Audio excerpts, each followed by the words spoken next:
A Filipa Martins Guerreiro, do curso profissional de técnico de análise laboratorial, concluiu com 18 valores.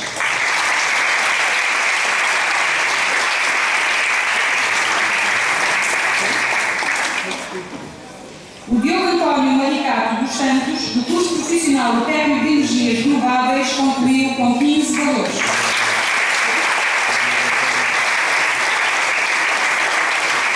O Pedro Filipe Firmino, do curso profissional de técnico de mecatrónica, concluiu com 15 valores.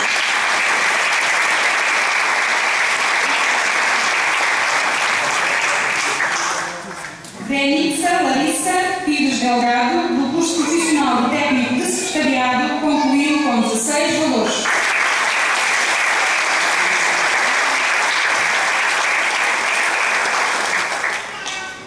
Cristina Arazimiuk, do curso de Educação e Formação tipo 5, Técnicas Administrativas, concluiu com 16 valores.